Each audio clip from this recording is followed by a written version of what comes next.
Kabar gembira tepat datang hari ini. Para staf pelatih timnas Indonesia terlihat jadi sorotan publik Eropa. Para staf pelatih timnas Indonesia juga terlihat mulai bekerja dengan mulai memantau para pemain timnas Indonesia. Tepat tadi malam terlihat Patrick Kluivert dan Nilan Zat beserta Jordi Cruyff terpantau datang ke Inggris untuk memantau Marcelino dan Ole Romani pada laga Oxford United versus Leeds United. Ole Romani pada laga tersebut masuk di menit 67 dan bermain sampai laga selesai. Dan Marcelino tidak masuk dalam skuad Oxford United, akan tetapi Marcelino sempat bertemu bersama staf pelatih Indonesia. Pada laga ini, Oxford kalah dengan skor tipis 1-0. Akan tetapi, walau tak mencetak gol, Ole Romani bermain cukup baik dan berhasil membuat Patrick Kluivert terpukau.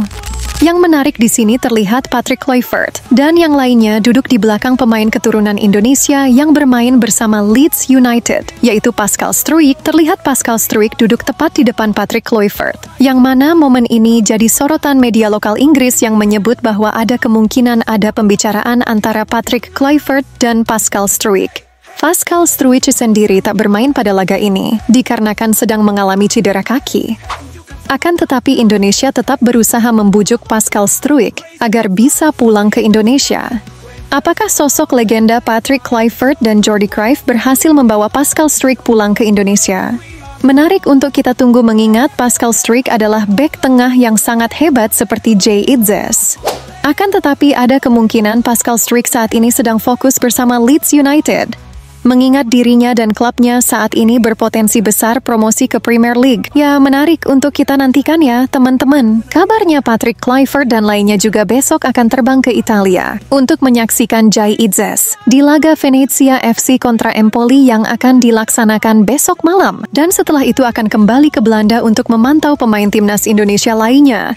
Karena sekarang staf pelatih timnas sudah mulai bekerja untuk menganalisa kekuatan Indonesia maupun kekuatan lawan. Di sisi lainnya, asisten pelatih Indonesia menjadi analis laga Europa League di kandang Manchester United.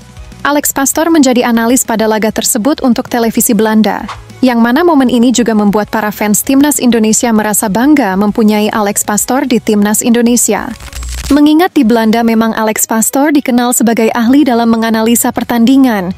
Semoga sosok Alex Pastoor bisa membawa timnas Indonesia ke Piala Dunia.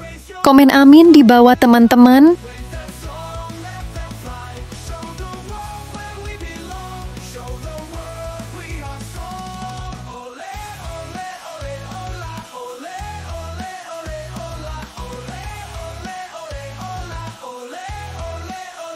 Selain Patrick Kluivert dan Alex Pastoor, pelatih kiper juga terpantau sedang ada di Italia, tepatnya di Palermo, untuk memantau Emil Audero bersama Palermo, tanggal 21 nanti.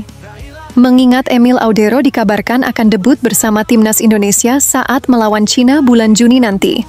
Dikarenakan kiper utama, yaitu Maarten Paes harus absen karena terkena akumulasi kartu. Memantau performa Emil Audero bersama klub terbilang sangat penting, yang mana pelatih kiper akan mengetahui kondisi kebugaran dan performa pemain tersebut. Karena laga melawan China nanti, para staf pelatih harus berhati-hati menurunkan starting lineup, mengingat kesalahan sedikit saja bisa membuat hasil yang tak maksimal. Di sisi lain, China terus berambisi melakukan naturalisasi kepada pemain asing di liga mereka. Sebanyak 5 pemain ditargetkan China yang akan dinaturalisasi untuk 2 laga sisa kualifikasi Piala Dunia.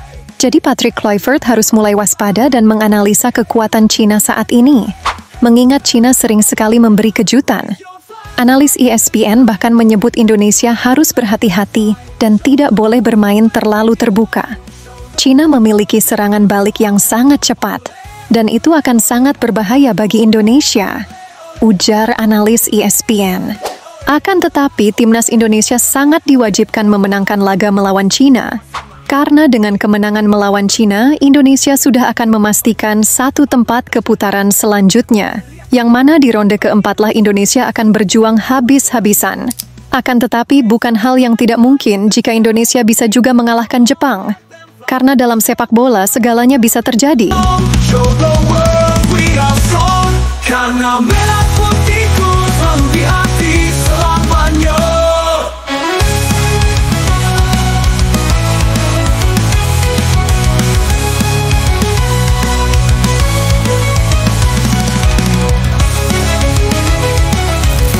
Bapak Erick Thohir juga mengatakan bahwa sampai saat ini belum ada agenda untuk menambah pemain diaspora baru untuk melawan China dan juga Jepang. Yang mana artinya timnas Indonesia akan fokus memperkuat chemistry pemain yang ada saat ini.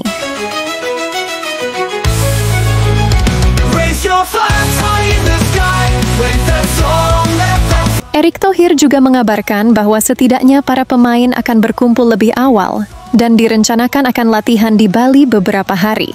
Lanjut, Erick Thohir juga mengabarkan tentang Piala AFF U23. Kabupaten Sidoarjo akan dipilih sebagai lokasi gelaran Piala AFF U23 mendatang. Menarik, siapakah pelatih yang akan ditunjuk untuk ajang Piala AFF U23 kali ini? Apakah Indra Safri atau Nova Arianto? Atau juga malah Gerald van den Burg? Siapa menurut kalian? Komen di bawah ya.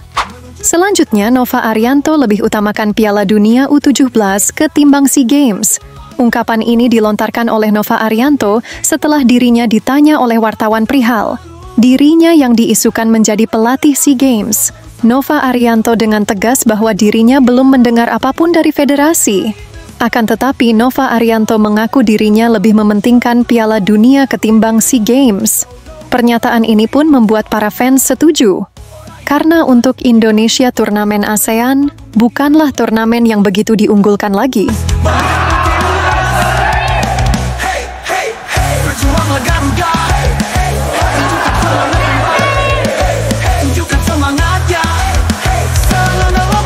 Timnas Indonesia U17 sendiri akan diliburkan selama 2 bulan.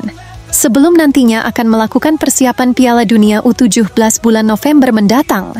Ya, semoga tim nasional sepak bola Indonesia di kelompok manapun tahun ini bisa meraih prestasi ya teman-teman.